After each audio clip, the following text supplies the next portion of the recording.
Alhamdulillah, innal hamdalillah nahmaduhu wa nasta'inuhu wa nastaghfiruh wa na'udzu bihi min syururi anfusina wa min sayyiati a'malina. May yahdihillahu fala mudhillalah wa may yudlilhu fala hadiyalah. Asyhadu an la ilaha illallah wahdahu la syarikalah wa asyhadu anna Muhammadan abduhu wa rasuluh. Allahumma salli wa sallim ala rasulika wa habibika Muhammad bin Abdullah wa ala alihi wa sahbihi wa man ittaba'a huda wa jahada fi sabilihi ila yaumiddin. Amma ba'du. Bapak-bapak, ibu-ibu, ikhwan akhwat yang berbahagia, pertama-tama kita panjatkan puji dan syukur kehadiran Allah yang masih melimpahkan kepada kita rahmat dan hidayahnya. Yang kedua, salawat dan salam semoga tercurah pada Nabi kita, Nabi Muhammad sallallahu alaihi wasallam, sebagai uswah hasanah kita. Yang ketiga, alhamdulillah kita tinggal menghitung hari, insyaallah masuk bulan Ramadan.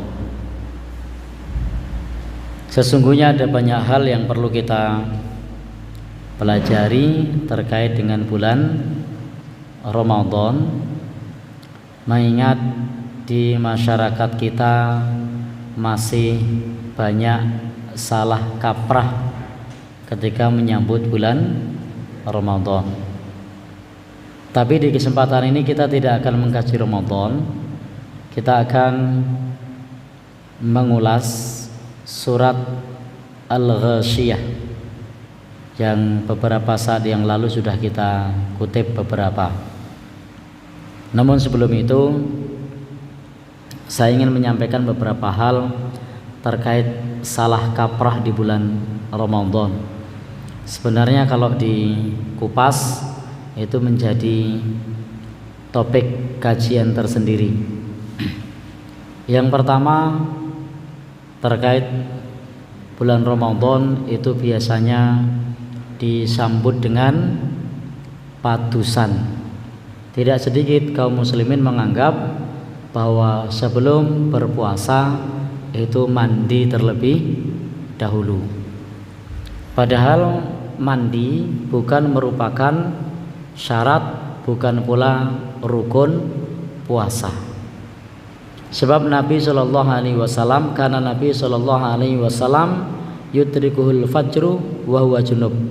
Pada saat sudah masuk waktu fajar, beliau masih dalam kondisi junub min ahlihi, karena hubungan layaknya suami istri dengan keluarganya. Dan beliau belum mandi padahal fajar sudah tampak dan kumandang azan subuh sudah terdengar.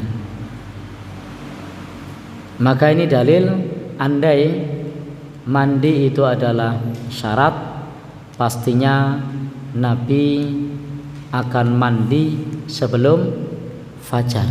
Karena puasa ini hanya sah dikerjakan jika dimulai sebelum fajar. Ternyata Nabi tidak mandi sebelum subuh. Nabi mandi padahal fajar sudah tampak. Salah kaprah yang kedua, menganggap niat terletak di lisan. Dan menganggap niat terletak di lisan. Padahal niat itu letaknya di hati. Sehingga sebagian orang merasa tidak afdol kalau tidak membaca nawaitu shoma ghadin an adai fardhi syahri Ramadhana hadis sanah. Terus gimana? imanan wahtisaban lillahi ta'ala. Sebagian orang tidak sreg kalau pada saat taraweh tidak ada yang membaca nawaitu.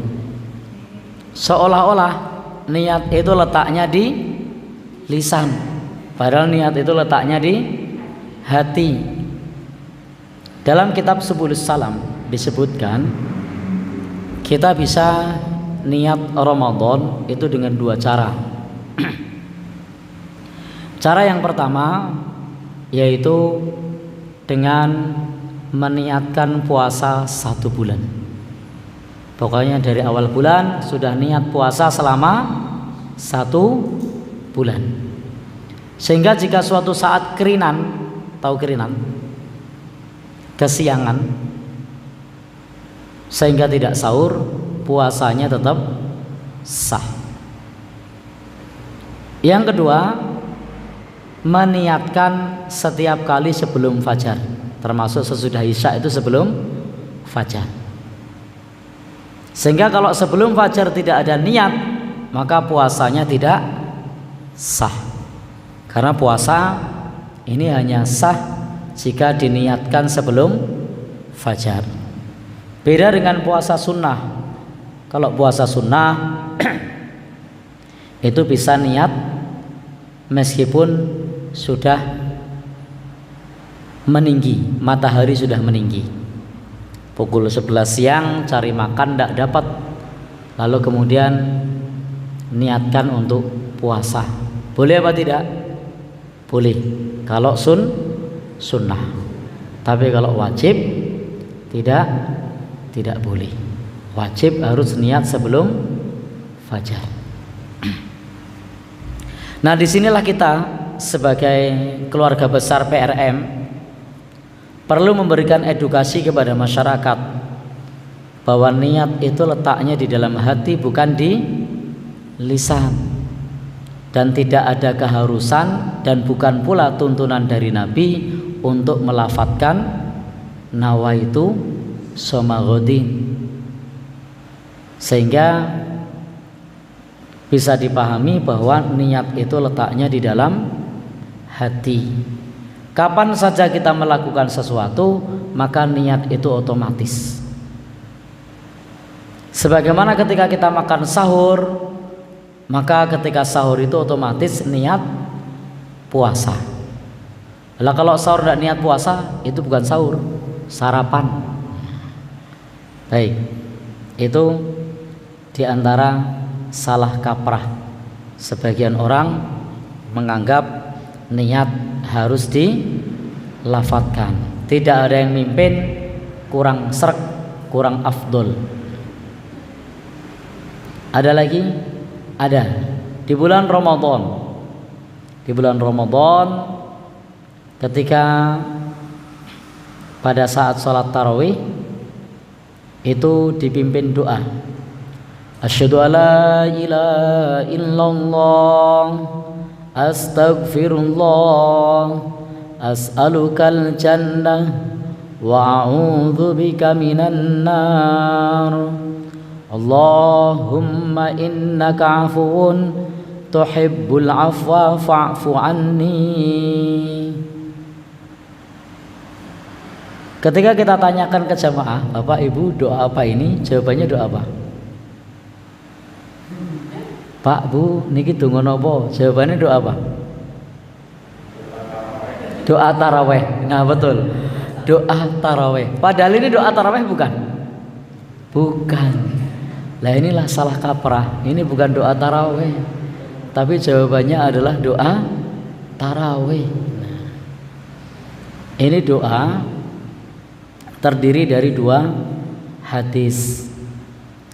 Hadis yang pertama dari Sahih Ibnu Khuzaimah yang disebutkan di hadis tersebut untuk mengucap syahadat tauhid, istighfar, minta surga, minta dijauhkan dari api neraka ketika mengharap Lailatul Qadar. Jadi Nabi perintahkan begitu, tapi lafadznya tidak ada. Maka lafadznya dibuat oleh ulama syahadat tauhid, asyhadu alla ilaha illallah. Ulama yang buat nih. Ada perintah istighfar, astagfirullah. Istighfarnya ada perintah, tapi lafadznya dari ulama. Yang ketiga minta surga, as'alukal jannah, minta dijauhkan dari api neraka, wa'udzubika minan nar. Jadi ada perintahnya, tapi lafadznya ulama yang buat. Untuk apa? Mengharap Lailatul Qadar. Lalu doa yang kedua, pertanyaan Aisyah radhiyallahu anha kepada Nabi, wahai Nabi, kalau saya menemui Lailatul Qadar, apa yang saya baca? Kata Nabi, kuli, katakanlah, Allahumma innaka afuun tuhibbul afwa fa'fu anni. Ya Allah, Engkau adalah zat yang maha pengampun, yang mencintai ampunan, ampunilah aku. Ini doa yang perlu kita ucapkan untuk menggapai Lailatul Qadar. Sehingga doa tersebut bukan doa tarawih. Boleh tidak dibaca tarawih? Boleh saja, jangankan tarawih, sepanjang malam juga boleh. Dari maghrib sampai subuh boleh. Kenapa? Karena Lailatul Qadar yang namanya malam itu tidak cuma sak nyumlik waktu tarawih, tapi mulai dari matahari tenggelam sampai terbitnya fajar. Tapi karena dianggap doa tarawih, di luar tarawih dibaca apa tidak? Tidak. Karena persepsinya ini doa tarawih, padahal bukan doa tarawih. Baik Bapak Ibu, jadi ini adalah doa menggapai Lailatul Qadar. Ada lagi salah kaprah? Ada. Witir itu artinya ganjil, tapi prakteknya genap lalu ganjil. Sudah diniatkan witir, dilafatkan pula, tapi 2 rakaat salam, terus 1 rakaat salam. Nah ini salah kaprah. Witir itu artinya ganjil, kalau genap itu namanya syafa'. Di surah Al-Fajr Allah berfirman, wasyaf'i wal watr, genap dan ganjil. 2 rakaat itu witir apa syafa'? Syafa'. Kok bisa-bisanya pada saat mau sholat 3 rakaat witir itu mengatakan sholat witir, padahal 2 rakaat salam, harusnya syafa', genap, rakaatain harusnya. Tapi kenapa witir? Imam Syafi'i sendiri menyebutkan ghairu ma'kul, tidak masuk akal kalau witir kok 2 rakaat salam terus 1 rakaat salam. Harusnya witir itu adalah 1 rakaat atau 3 rakaat atau 5 rakaat atau 7 rakaat atau 9 rakaat dengan sekali salam. Salamnya 2 kali kanan kiri ya. Lah kalau 11 ada beberapa cara. 1 1 1 1 1 1, maaf kok 1 2 2 2 2 2 1. Nah, jadi caranya adalah 2 2 2 2 2 1. Cara yang pertama. Cara yang kedua 4 4 3. Nah, jadi 4 4 3. Cara yang ketiga 2 2 2 2 3. Itu 11 rakaat. Rakaatnya adalah witirnya yang mana? Yang terakhir, yang 1 tadi atau yang 3. Pernah enggak Nabi witir 5 rakaat? Pernah. Atau langsung 5. Baik. Jadi ada salah kaprah di situ. Ada lagi kita temukan salah kaprah di bulan Ramadan. Ada doa buka puasa. Doa buka puasa itu lafadznya semua fi'il madhi yang maknanya sudah terjadi,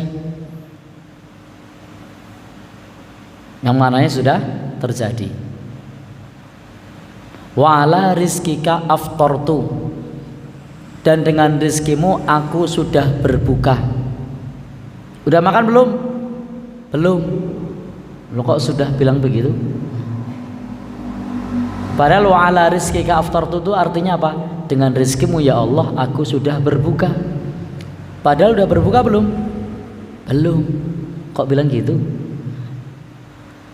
Ada lagi dhahabat dhama'u wabtallatil uruqu wa thabatal ajru insya Allah.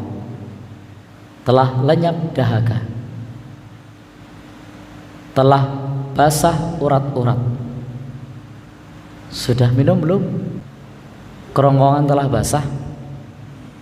Harusnya minum dulu, baru kemudian berdoa. Lah sebelum puasa apa doanya? Sebelum makan, sebelum minum doanya bismillah.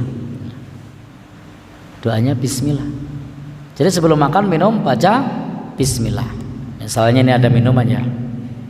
Nah, ini sebelum minum bismillah. Baru dhahabat dhama'u, telah lenyap dahaga. Wabtallatil uruqu, telah basah urat.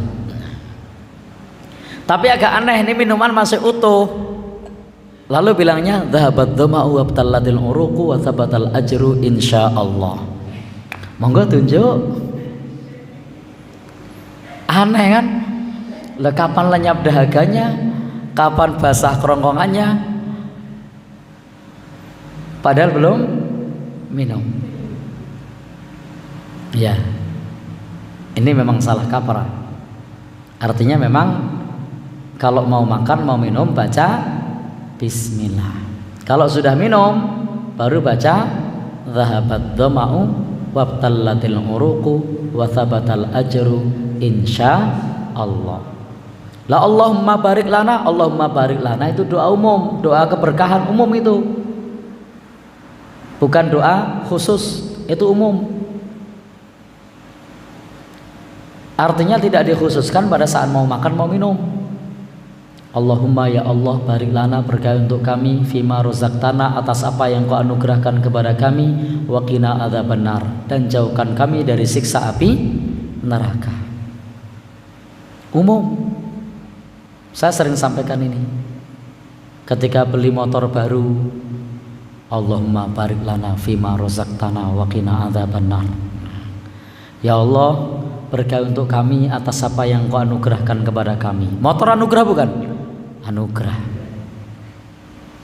Punya istri baru, Allahumma barik lana fima rozaqtana wa qina adzabannar. Istri anugerah bukan?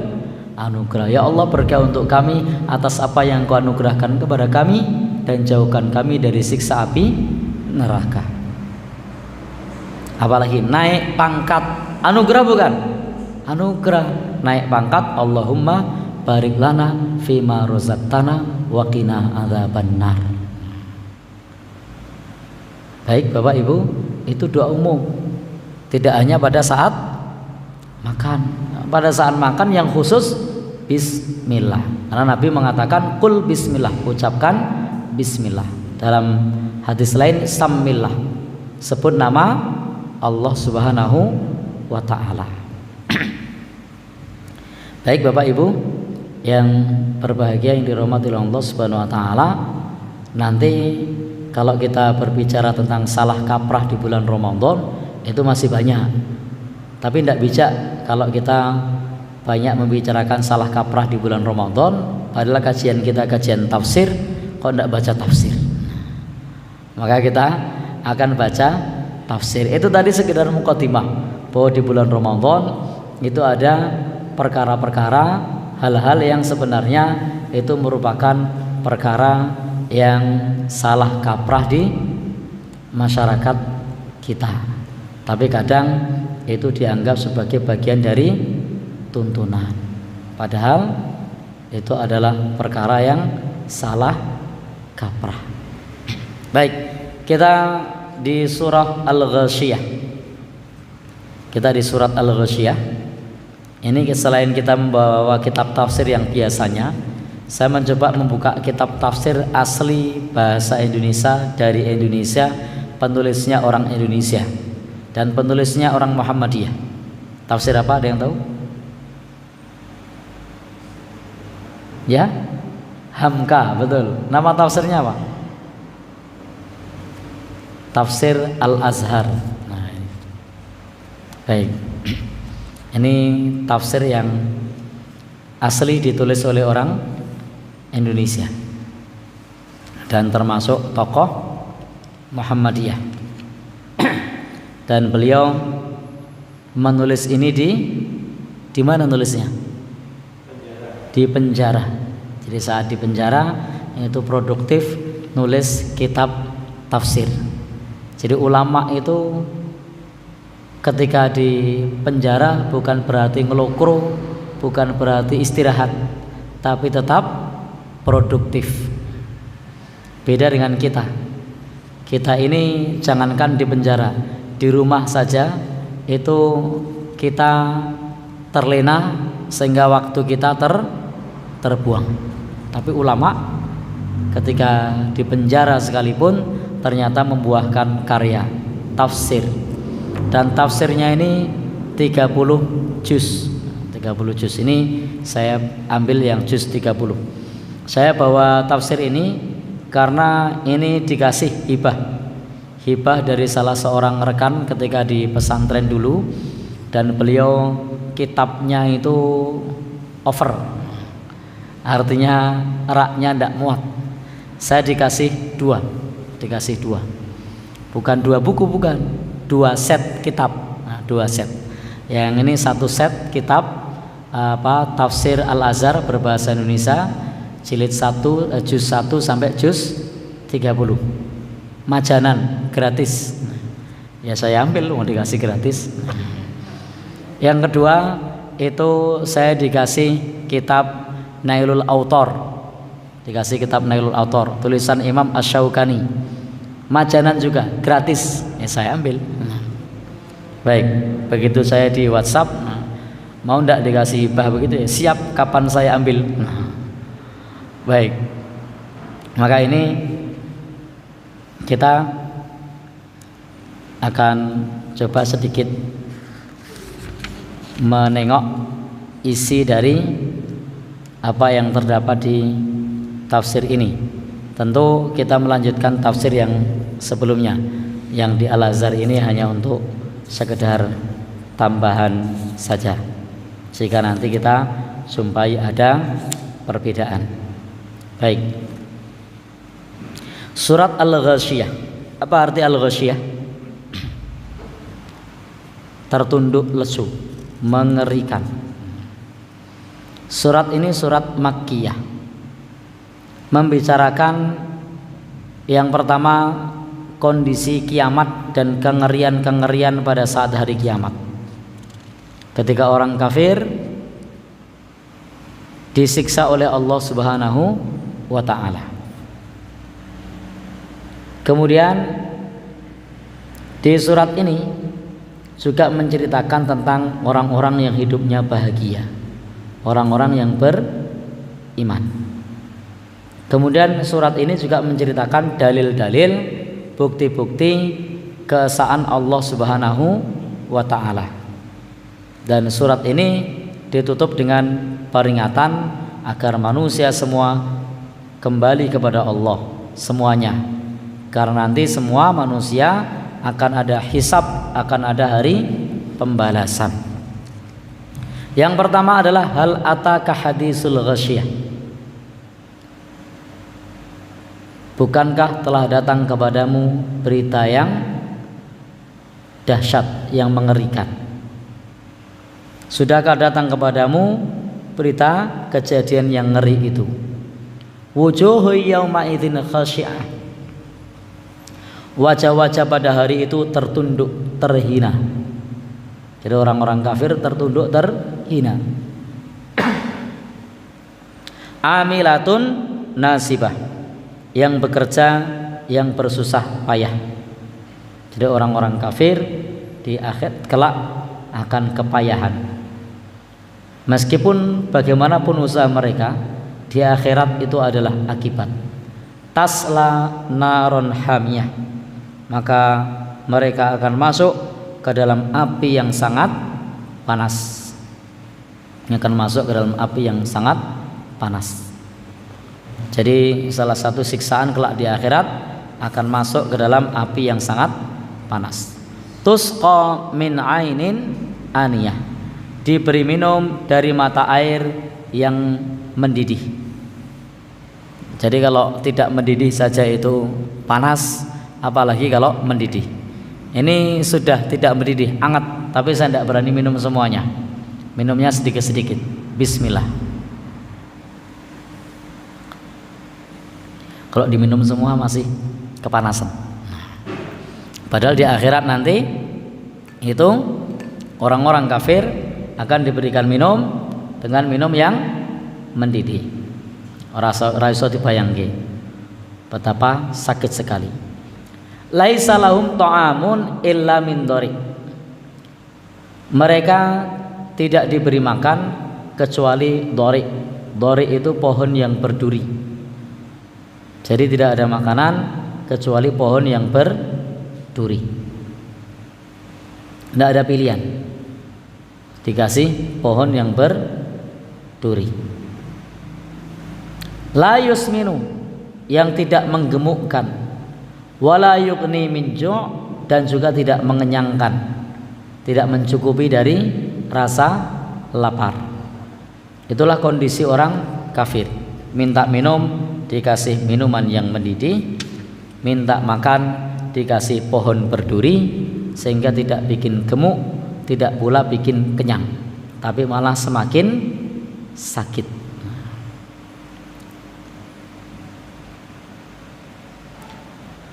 Baik Bapak Ibu yang berbahagia yang dirahmati Allah Subhanahu wa taala, di ayat ini dijelaskan bahwasanya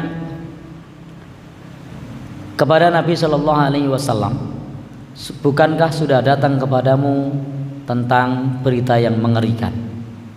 Maksudnya tentang hari kiamat. Wujuh yauma idzin khashi'ah, wujuhun fi dzalikal yaum dalilah khadi'ah. Wajah pada hari itu tertunduk, terhina. Jadi wajah pada hari itu tertunduk, terhina, tidak punya wibawa. Jadi wibawa ketika di dunia, kesombongan ketika di dunia itu sudah tidak ada lagi. Tidak ada yang bisa disombongkan ketika di akhirat kelak. Wes ora iso sombong. Amilatun nasibah, yakni bekerja keras, lagi bersusah payah. Maksudnya apa? Bekerja keras, bersusah payah. Menurut Al-Kushani, orang-orang itu dimasukkan ke dalam neraka, bekerja keras dan bersusah payah, berusaha untuk keluar dari api neraka. Tapi mereka tidak mampu, hendak melepaskan diri karena sakitnya siksa. Namun usahanya itu hanya mendatangkan lelah saja, karena tidak akan dapat keluar. Sebab siksaan Allah Subhanahu wa taala tidak berujung. Jadi mereka bekerja keras siang dan malam, yang dipaksa, dihantam oleh malaikat Zabaniyah, diseret oleh malaikat Zabaniyah. Maka menurut Al-Kushani pula bisa pula ditafsirkan, orang-orang ini ketika hidupnya di dunia itu bekerja keras siang dan malam, berpayah lelah, menghabiskan tenaga, mengejar kemewahan dunia, mengumpulkan harta, mengumpulkan uang, mengumpulkan kekayaan, namun faidah yang didapat untuk akhirat tidak ada sama sekali. Hanya ada bekerja keras, kepayahan, tidak ada sama sekali faidahnya di akhirat. Sehingga laksana mempertahankan fata morgana yang berupa kedudukan, kekayaan dan kemewahan di dunia, hanyalah fata morgana yang tidak ada faidahnya ketika di akhirat. Sehingga meskipun tenaganya sudah habis, ajalnya tiba dan dia belum mempersiapkan diri untuk akhiratnya. Baik Bapak Ibu yang berbahagia yang dirahmati Allah Subhanahu wa taala, dan mereka semua ini nanti di akhirat tidak bisa keluar karena idzil aghlal fi anakihim, karena ada belenggu-belenggu di tengkuk mereka, wasalasil, dan ada pula rantai-rantai yang akan mengikat mereka. Dan ini adalah balasan atas kesombongan ketika di dunia, karena mereka memperturutkan kelezatan, kenikmatan syahwat. Maka tadkhulu naron, masuk ke dalam api neraka yang sangat panas. Yang disebutkan oleh sahabat Ibnu Abbas, api nerakanya menyala-nyala. Yang ketika mereka minta makan, minta minum, maka diberikan makanan yang panas. Sehingga saking panasnya, maka panasnya itu adalah puncak dari panas, yang panasnya 70 kali lipat daripada panas api di dunia. Laisa lahum ta'amun illa min dhari, laisa li ahli nar ta'amun illa dhari. Pada ahli neraka tidak ada makanan kecuali duri, yakni wa huwa nabatun dzu syauq, yakni tumbuhan yang berduri. Sehingga tidak ada makanan lain kecuali pohon yang berduri. Dan inilah kata Qatadah merupakan syarut ta'am, seburuk-buruknya makanan. Seburuk-buruknya makanan. Karena tidak ada makanan kecuali pohon zakum atau pohon yang berduri. Dalam ayat lain di surah Al-Haqqah Allah berfirman, wala ta'amun illa min ghislin, tidak ada makanan kecuali nanah. Jadi makanannya apa? Nanah. Kalau tidak dikasih nanah, pohon yang berduri. Kita lihat nanah sedikit saja itu sudah mulek-mulek, arep muntah. Ini bagaimana kalau nanasnya sak gelas, rong gelas itu nanahnya, lalu disuruh minum, udah bau serakaruan, penuh dengan kuman, kok diminum. Nah itulah nanti wala ta'amun illa min ghislin, maka tidak ada makanan kecuali adalah nanah.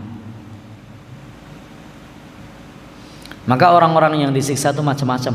Ada yang makanannya zakum, ada yang makanannya dori, ada yang makanannya nanah, dan siksanya bermacam-macam. Tapi semuanya itu la yufidul quwwah, tidak membuat badan kuat, tidak membuat badan gemuk, di wala yadfaul ju', dan tidak dapat menghilangkan rasa lapar. Tidak dapat menghilangkan rasa lapar. Baru kemudian wujuh yauma idzin naimah. Ini perbandingan orang yang beriman. Wajahnya pada hari itu berseri-seri, pada hari kiamat, naimatun, yakni pada hari kiamat sangat senang. Sebagaimana dalam Al-Quran, ta'rifu fi wujuhim natratan naim, kamu dapat mengenali di wajah mereka yang berseri-seri. Maka orang yang beriman yang dimasukkan ke dalam surga itu wajahnya berseri-seri. Tak lain dan bukan lisa'yiha radiyah, karena amalnya yang dia kerjakan ketika di dunia, ketaatannya kepada Allah Subhanahu wa ta'ala, itu berbuah pahala. Maka diberikan oleh Allah fi jannatin aliyah, yakni di kebun-kebun yang tinggi, di surga yang tinggi. Dan mereka ada di dalam kamar-kamar yang aman. La tasma'u fiha laghiyah, di dalamnya tidak mendengar, di surga itu tidak ada orang yang syataman, mencaci maki, tidak ada yang mencaci maki, wasabban, tidak ada yang mencela, wafahsyan, tidak ada kata-kata fasyik. Ibnu Abbas mengatakan la tasma'u adza wala batila, tidak akan mendengar gangguan dan tidak akan mendengar kebatilan. Fiha ainun jariyah, padanya ada mata air yang mengalir. Fiha uyunun tajri bil ma', yakni ada mata air, ada yang mengalir, yang disebut salsabila, yang tidak akan terputus untuk selama-lamanya. Sehingga airnya macam-macam. Ada yang fiha ainun jariyah. Ada pula fiha sururum marfu'ah, nikmatnya berupa sururum marfu'ah, diberikan dipan-dipan yang ditinggikan. Wa aqwabum maudu'ah, dan diberikan pula kepada mereka bantal-bantal, diberikan mata air yang mengalir, yang siap minum, tempat-tempat dipan-dipan yang ditinggikan, dan juga gelas-gelas yang tersedia. Sehingga kapan saja mereka siap minum. Ada sungai, sungai madu, sungai susu, sungai khamar, dan sungai-sungai yang lainnya. Wa aqwabum mawdu'ah. Maka di sana sudah ada gelas-gelas yang tersedia. Demikian pula ada wa namariku masfufah. Ada bantal-bantal yang sudah tersusun. Jadi ada piala-piala atau gelas-gelas yang tersedia, ada pula disediakan bantal-bantal yang sudah tersusun. Pokoknya sudah hawani nyaman. Wa namariku masfufah wa zarabiyu mabthuthah, dan juga permadani hamparan yang selalu terbentang. Jadi ada permadani-permadani yang selalu terbentang. Itulah kondisi orang-orang yang berada di surga. Tidak mendengar cacian, makian, celaan. Di sana ada mata air yang tidak akan terputus selama-lamanya. Yang ketika kita menginginkan minum, maka sudah siap minum. Ora perlu nggodhok wedang nang kono. Sudah siap minum. Jadi sudah ada semua. Kemudian di surga ini ada tempat yang ditinggikan, yang terbuat dari mutiara zabarjud, yang terbuat dari mutiara yakut, yang di sana ada hurul ain, ada bidadari yang bermata jeli.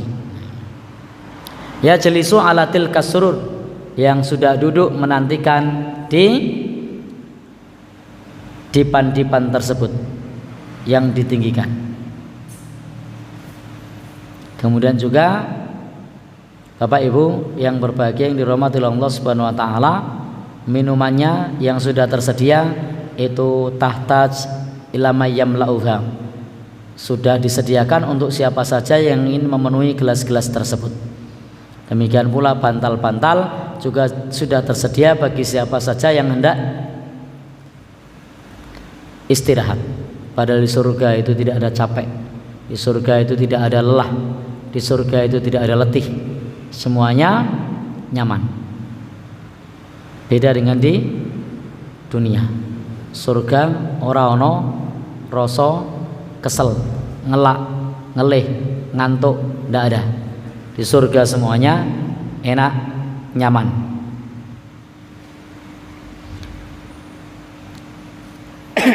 Baik Bapak Ibu yang berbahagia yang dirahmati Allah Subhanahu wa taala, ini kemarin secara garis besar juga sudah kita baca semua. Kemudian di situ Allah Subhanahu wa taala mengajak kepada kita untuk merenungkan kudrah Allah, keesaan Allah Subhanahu wa taala. Dan ini juga menggugah kita bahwa di dalam agama Islam selain kita hendaknya berpikir tentang kehidupan akhirat, maka kita juga perlu memperhatikan kehidupan dunia. Selain ada ayat-ayat Qur'ani, juga ada ayat-ayat kauni. Jadi ada ayat-ayat Qur'ani, ada ayat-ayat kauni. Afala yanzuruna ilal ibli kaifa khuliqat. Apakah mereka tidak melihat kepada unta, bagaimana unta itu diciptakan? Hendaknya kita mengambil iktibar tentang unta. Dan ini juga merupakan dorongan bagi kita untuk memperhatikan anatomi tubuh unta, sehingga ini juga menunjukkan bahwasanya Islam itu tidak meninggalkan perkara duniawi. Maka silakan belajar ilmu biologi, ilmu tentang anatomi tubuh, karena unta itu termasuk hewan yang istimewa. Dia kuat berjalan di tempat yang kering, di padang pasir yang sangat panas. Ini beda dengan kerbau. Ada yang pernah punya kerbau? Kuat enggak disuruh jalan lama? Enggak kuat.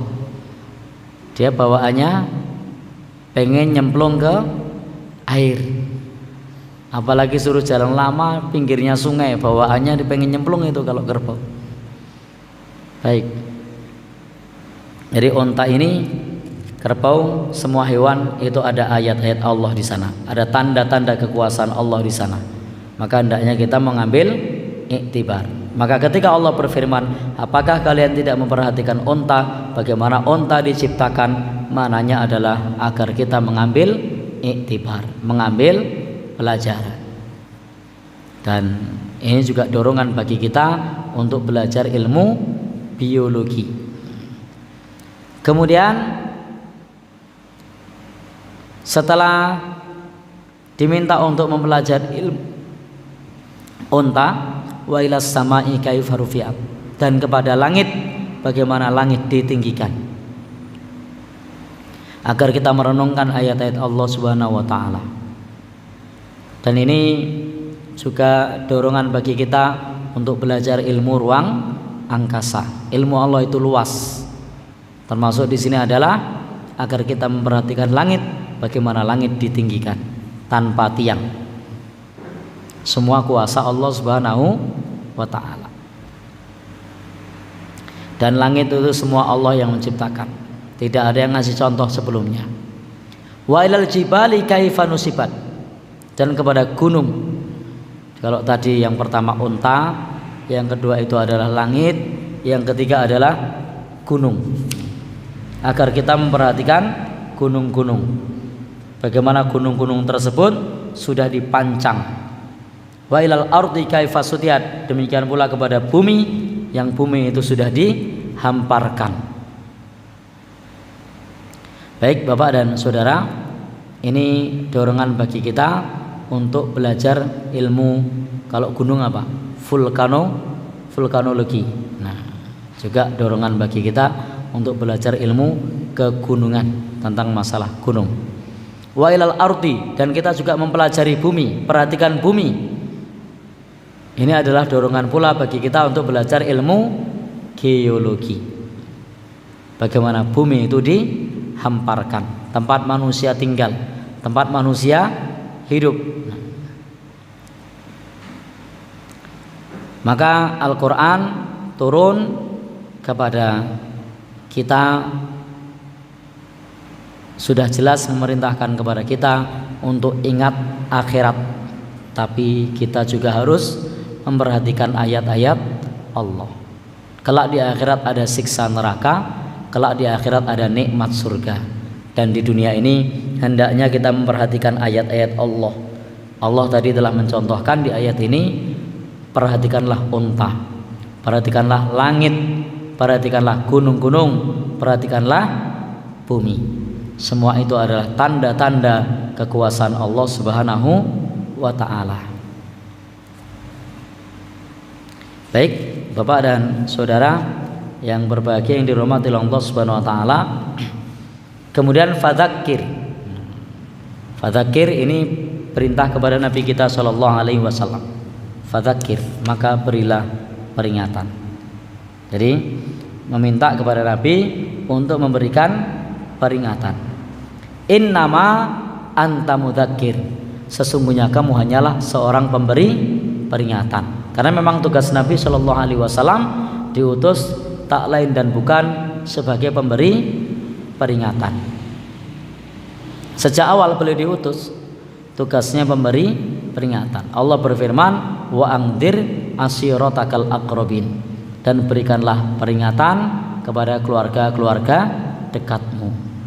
Maka fadzakir innama anta mudzakir, maka berilah peringatan, sesungguhnya engkau seorang pemberi peringatan.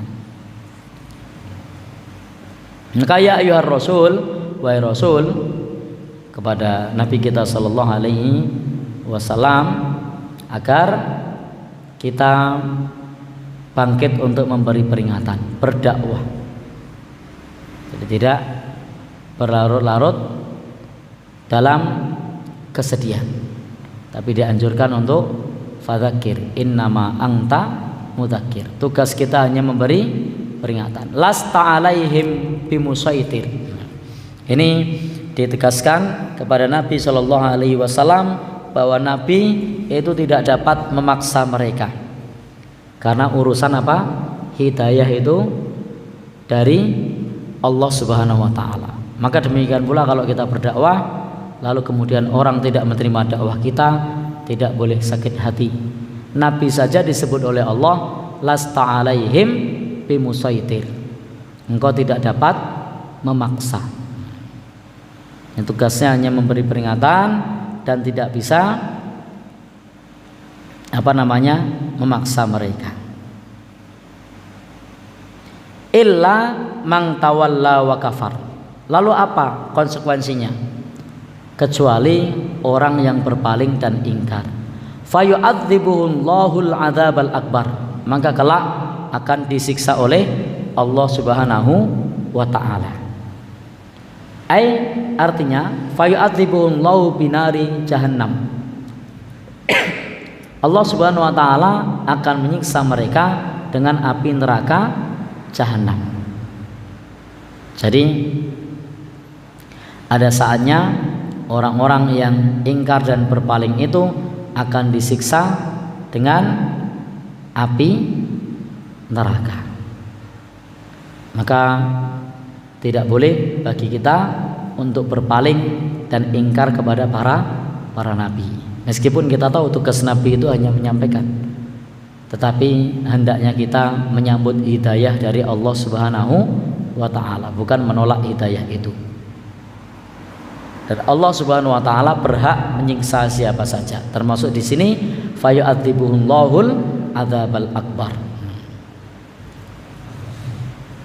Bahwa nanti orang-orang akan disiksa oleh Allah. Siapakah? Orang kafir. Dengan apa? Dengan adzabal akbar, dengan siksa yang sangat besar. Di dunia sudah disiksa, di akhirat pun mendapat siksa.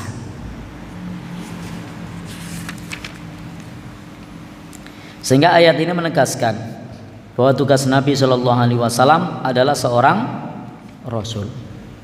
Fadzakir in nafa'atid dzikra. Berikanlah peringatan, karena pemberian peringatan itu ada manfaatnya.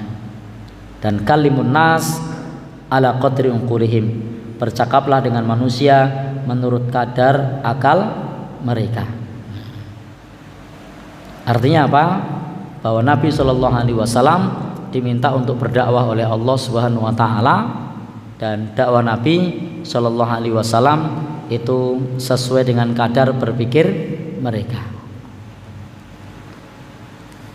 Dan Nabi juga pernah berkata, ingzil nas manazilahum, letakkan manusia sesuai kedudukan mereka. Inna ilaina iyabahum. Ayat ini menjelaskan inna alaina, sesungguhnya kepada Allah lah semua sesudah mati akan kembali. Jadi sesudah meninggal dunia semuanya akan kembali kepada Allah Subhanahu wa taala. Tsumma inna alaina hisabahum. Kemudian atas kamilah hisab mereka. Semua kelak akan dihisab oleh Allah Subhanahu wa taala. Baik, Bapak dan Saudara yang berbahagia, suatu saat sahabat Umar bin Khattab, semoga Allah Subhanahu wa taala meridainya, ketika di Syam itu datang kepadanya seorang rahib, seorang yang sudah tua yang berkulit hitam.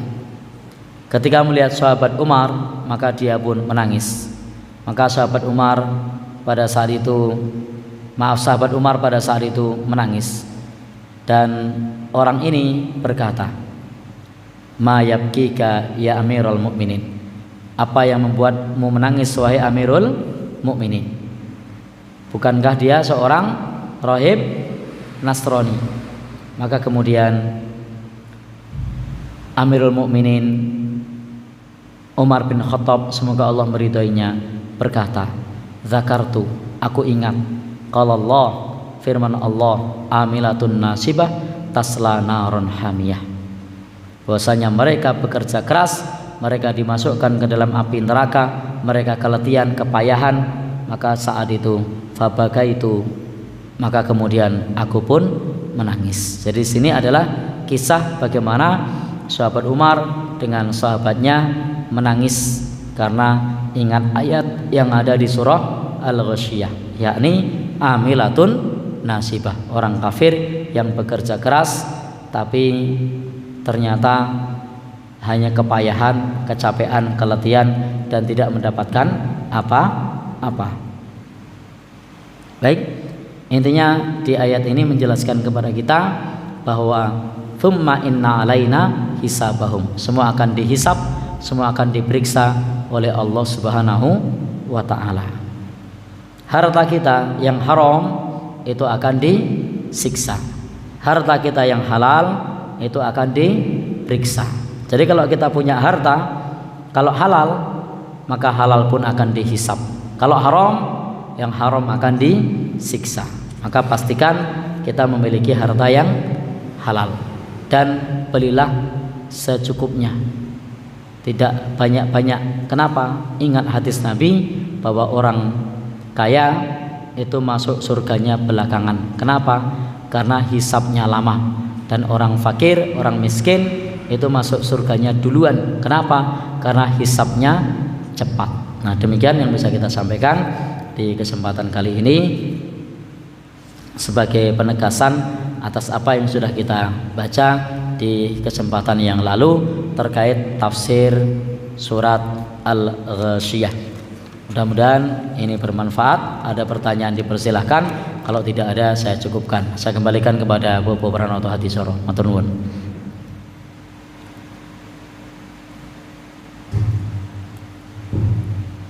Bapak Ibu, mungkin ada pertanyaan terkait materi boleh atau terkait salah kaprah ibadah Ramadan juga boleh, meskipun kita masih ada satu pertemuan lagi sebelum memasuki bulan Ramadan.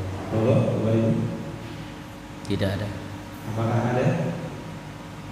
Oh ya, mungkin belum ada. Bisa ditemukan setelah kita mendekati Ramadan. Biasanya baru ingat seperti itu.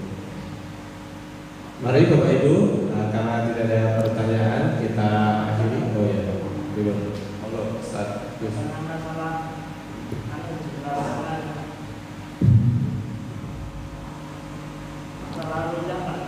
Masalah?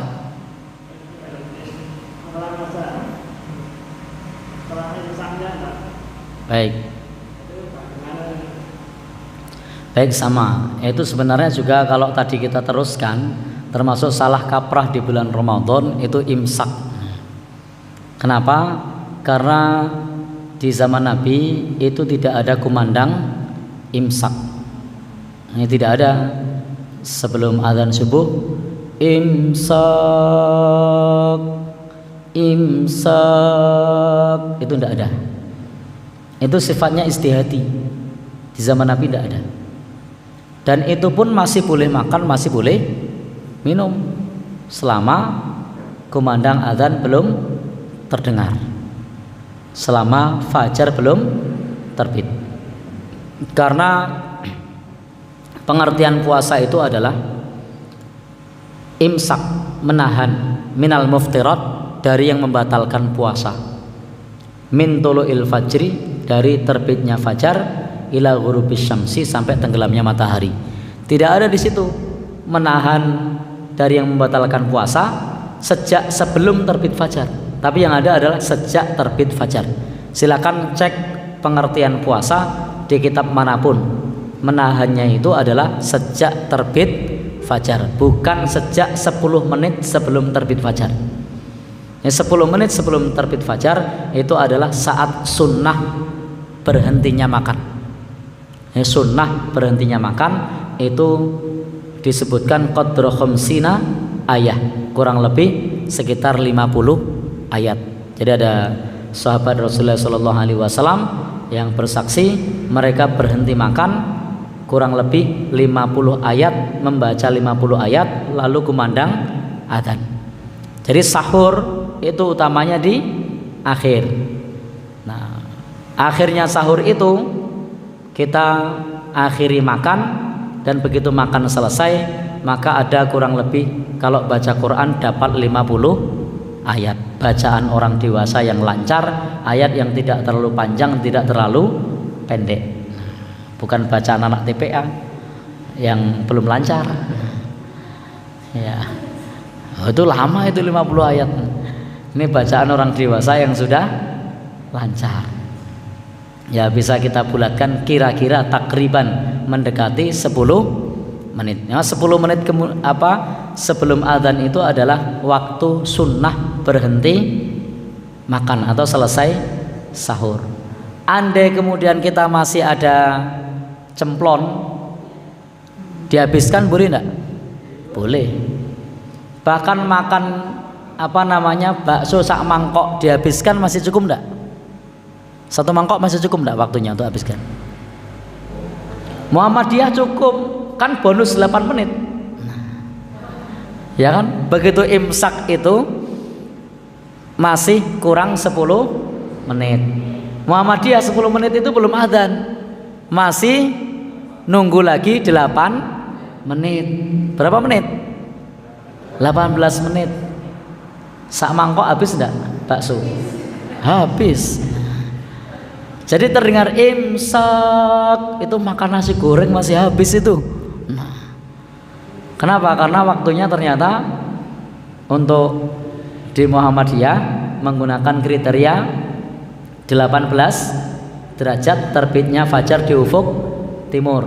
Nah, itu selisihnya 8 menit dengan pemerintah. Sehingga ketika kita dengar adzan pemerintah, itulah saat sunnah berhenti makan. Tapi masih boleh makan karena bagi Muhammadiyah fajar belum terbit, masih nunggu 8 menit. Termasuk di beberapa saat yang lalu dengan ketika pada saat jam sahur itu terdengar adzan, saya masih makan. Jamaah komentar, "Lu kok masih makan?" Saya adzannya masih 8 menit kok. Jadi masih makan. Karena saat itu masih boleh makan karena fajar belum terbit. Baik. Jadi memang ada beda kriteria antara Muhammadiyah dengan pemerintah. Kalau pemerintah itu 20 derajat, Muhammadiyah itu 18 derajat. Kalau Saudi Arabia 14 derajat. Sehingga kalau Saudi Arabia ini satu garis dengan Indonesia, maka nanti selisih adzannya itu bukan cuma 8 menit, tapi selisihnya itu antara 24 menit sampai 28 menit dengan di Indonesia. Kalau kita segaris, berhubung kita tidak segaris, selisihnya 4 jam, tidak begitu nampak. Akan kita rasakan nampak kalau kita pergi haji atau umroh. Selepas subuh kok andang padang, sementara di sini setelah subuh kok tidur lagi masih lama. Nah, baik. Allah alam besok.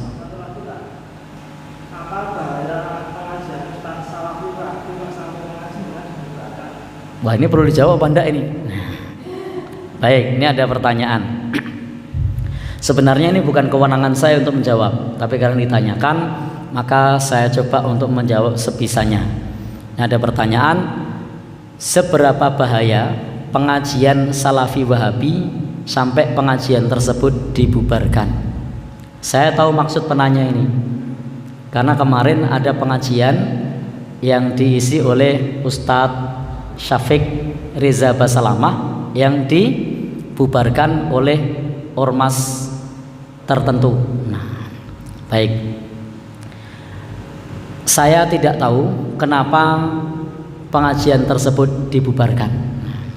Lebih jelasnya tanyakan sama mereka. Kenapa dibubarkan? Saya mencoba beberapa saat yang lalu membaca, salah satunya karena pengajiannya dianggap provokasi, dianggap pembuat onar, dan dianggap itu adalah kumpulan orang-orang Hizbut Tahrir. Itu menurut mereka. Padahal antara Hizbut Tahrir dengan Salafi Wahabi itu dua hal yang berbeda. Ideologinya juga beda. Itu beda. Nanti lebih jelasnya bisa tanyakan saudara kita yang di sebelah ini, yang paham dengan keduanya. Yang pertama, salafi itu taat dengan penguasa yang sah, meskipun penguasanya itu zalim. Jadi salafi itu taat dengan penguasa yang sah, meskipun penguasanya itu zalim. Sehingga tidak benar kalau dikatakan bahwasanya provokasi, karena salafi itu taat dengan penguasa yang sah meskipun pemimpinnya zalim. Nah, Hizbut Tahrir beda. Hizbut Tahrir itu kontra dengan pemerintah. Hizbut Tahrir itu salah satu perjuangannya adalah untuk mengimbangi dominasi media dari pemerintah, sehingga isi dari media-media Hizbut Tahrir itu adalah kritik terhadap kebijakan-kebijakan pemerintah. Sementara kalau salafi itu jangankan untuk mengkritik, ngerasani saja mereka tidak berani. Jadi orang salafi itu ngerasani saja tidak berani, apalagi mengkritik. Tapi kalau Hizbut Tahrir itu biasa mengkritik kebijakan pemerintah. Salafi tujuan dakwahnya adalah menegakkan tauhid. Kalau ditanya apa tujuan dakwahnya, dakwahnya adalah menegakkan tauhid. Kalau Hizbut Tahrir tujuannya apa? Menghidupkan kembali Ustaz? Khilafah Islamiyah. Jadi tujuannya adalah menghidupkan kembali khilafah Islamiyah. Jadi beda. Maka tuduhan itu tidak benar karena beda. Jadi barangkali mereka berkumpul pun antara Hizbut Tahrir dengan Salafi ini tidak ketemu secara ideologi, karena yang satu anti mengkritik pemerintah, yang satu suka mengkritik pemerintah. Yang satu tujuannya adalah menegakkan tauhid, yang satu tujuannya adalah mendirikan khilafah. Dua hal yang berbeda. Jadi tidak benar kalau yang dimaksud seperti itu. Kemudian terkait dengan Salafi ini juga berbeda dengan Muhammadiyah. Kalau di Muhammadiyah ketika Ramadan itu menggunakan kriteria wujudul hilal, hisab. Sementara kalau Salafi tidak pakai hisab, wujudul hilal, tidak pula pakai imkanur ru'yat sebagaimana pemerintah, tapi siapapun pemerintahnya, apapun kebijakan pemerintah itu, tentang kapan puasa akan ditaati. Itu Salafi. Sehingga ketika Salafi dituduh sebagai organisasi yang anarki, yang provokasi, yang melawan kepada penguasa, maka itu tidak benar. Tetapi kalau kemudian disebut sebagai organisasi, salaf disebut organisasi, itu juga tidak benar, karena salaf itu tidak ada pimpinan pusatnya, tidak ada pimpinan daerahnya, tidak ada pimpinan wilayahnya, tidak ada pimpinan cabangnya, tidak ada pimpinan rantingnya, dan tidak punya anggota pasukan keamanan. Kalau Muhammadiyah kan punya Kokam, ormas sebelah juga punya. Kalau Salafi enggak, karena memang bukan organisasi. Salafi itu bukan organisasi. Kalau Hizbut Tahrir, betul, Hizbut Tahrir itu organisasi dan sudah dibubarkan organisasinya. Kenapa harus diungkit-ungkit lagi? Sudah dibubarkan organisasinya Hizbut Tahrir itu. Tapi kalau Salafi itu bukan organisasi. Maka ketika banyak para thalibul ilmi yang pulang dari Universitas Islam Madinah, yang pulang dari Timur Tengah, yang mereka kemudian berdakwah di negeri kita, yang mengusung satu tema dakwah untuk kembali kepada Al-Quran dan As-Sunnah, untuk tasfiyah, memurnikan ajaran Islam, maka itu adalah gerakan mereka. Itu adalah kesadaran siapapun yang mereka ingin kembali kepada Al-Quran dan As-Sunnah. Jadi tidak punya organisasi. nggak punya organisasi. Dan bisa jadi Salafi yang ada di Jogja dengan yang ada di Jawa Timur dengan yang ada di Jawa Barat, alumni dari Yaman, alumni dari Saudi, itu punya fikih yang berbeda. Jadi punya fikih yang berbeda. Ada yang kepada fikih Syafi'i, ada yang ke fikih Hambali, ada pula ke fikih-fikih yang lainnya. Jadi kalau kemudian disebut organisasi, Salafi bukan organisasi, tapi itu adalah manhaj, itu adalah metode dalam berdakwah untuk merujuk kepada Al-Quran dan As-Sunnah. Dan kalau demikian, maka diakui atau tidak, Muhammadiyah itu adalah pelopor gerakan kembali kepada Al-Quran dan As-Sunnah. Sebelum maraknya seperti saat ini adanya dakwah dari saudara-saudara kita salaf, Muhammadiyah itu sudah menyatakan diri sebagai gerakan tajdid, gerakan pemurnian. Tajdid itu artinya pembaharuan, tapi pembaharuan dalam agama itu adalah kembali kepada sumbernya, bukan kemudian dipoles, bukan. Kalau agama tajdid, pembaruan, itu artinya kembali kepada sumbernya. Sehingga dalam hal ini di Muhammadiyah sesungguhnya manhajnya sama, mengajak kembali kepada Al-Quran dan As-Sunnah, mengajak kembali kepada bimbingan para salafus soleh, salaful ummah, mengajak kembali kepada bimbingan Rasulullah Sallallahu Alaihi Wasallam. Wallahu alam bishawab. Jadi kesimpulannya belum terjawab ya, apa sebabnya, apa bahayanya, silahkan tanyakan ke mereka. Karena kalau disebut sebagai anarki, provokatif, provokasi, kemudian melawan pemerintah dan seterusnya, maka itu tidak benar, karena ideologinya tidak sama dengan ideologi Hizbut Tahrir. Wallahu alam bishawab.